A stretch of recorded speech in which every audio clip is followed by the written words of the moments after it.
All characters and source material are copyright 2005, J.K. Rowling. Harry Potter characters' names and related indicia are trademarks of and copyright Warner Brothers. The following is an audio-recorded parody of J.K. Rowling's Harry Potter and the Half-Blood Prince. If you have not read The Half-Blood Prince, we strongly advise you postpone your enjoyment of this parody until you do so. Now sit back, relax, and... Now relax... No! Harry Potter and the Scary Tiki Mask, a parody.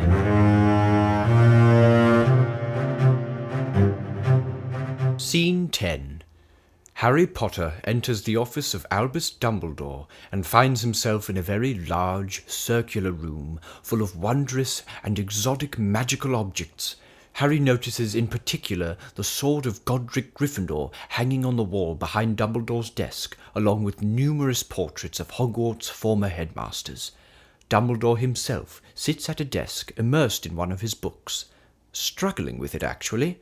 With a closer look, Harry realizes that his headmaster isn't struggling with something like a complicated dark arts book, but merely trying to sound out the words in Dr. Seuss's Hop on Pop. Up, pup. Pup is up.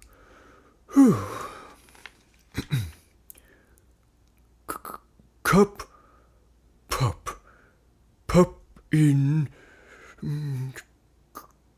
coop. Poop in coop. Pop in cup.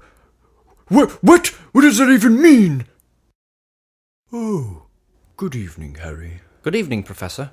Your detention with Professor Snape will take place tomorrow, since you can't obviously serve it here with me tonight. However, it is a bit early in the school year to have already received a detention, don't you think? It wasn't my fault. It's all because of stupid Snape. Professor Stupid Snape, Harry. I thought his first name was Severus. Harry, are you sure? Oh, never mind. I'm putting all of my trust in you, Harry. Yes, Professor. And speaking of stupid, he sent me a letter. Dumbledore lifts a letter from his desk and opens it. Dear Albus, promise you won't get mad, but Narcissa Dumbledore trails off as he silently reads the rest of his letter from Snape. However, midway through, he looks up and makes big eyes. Professor, Just a practical joke! No, Harry, what was I saying? Oh, yes, I'm putting all of my trust in you, Harry. He rises and begins pacing his office. Every last ounce of my trust is now with you. Every last tiny bit. Thank you, Professor. There isn't a thing I wouldn't do for you, Harry, because I trust you in every way. If you asked me to run naked around Hogwarts, I would do it, not only because it is fun, but because I trust you. And I trust you will, within the next week or so, find all of the Horcruxes and then slaughter Lord Voldemort himself, all by yourself. Professor, no, I... Harry, every moment you waste sneaking out at night or masturbating, the Dark Lord kills another person, perhaps a small baby. Now ask yourself, Harry, do you want to be the kind of person that masturbates to dying babies? What? Good answer. Now let's begin. Dumbledore makes his way towards the mysterious bowl of water and beckons Harry closer. Come here, Harry. Harry, still a little disturbed, walks slowly towards Dumbledore. He becomes more at ease when he looks into the bowl of shiny water. What is it?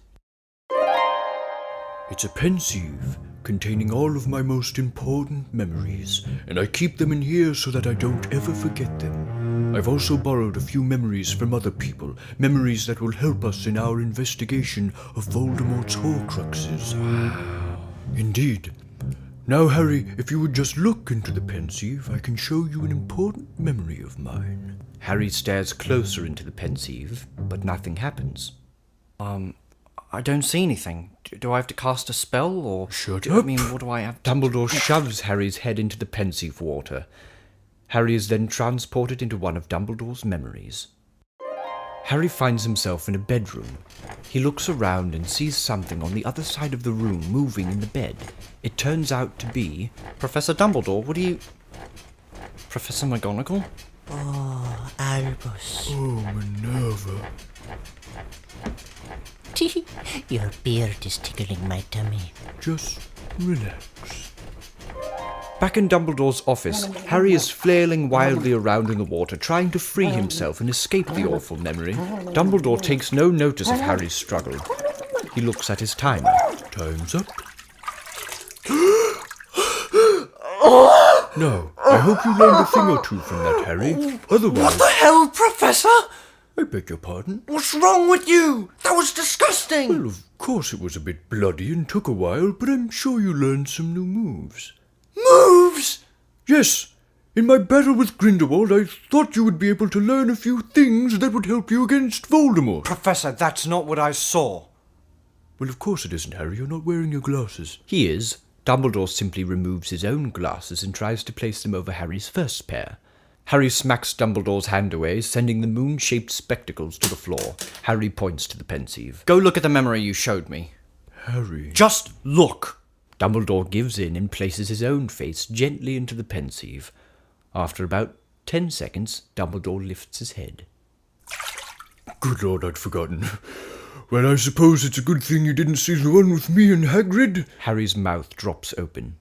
That time his beard was tickling my tummy. Oh, relax, Harry, we were just doing it. Now,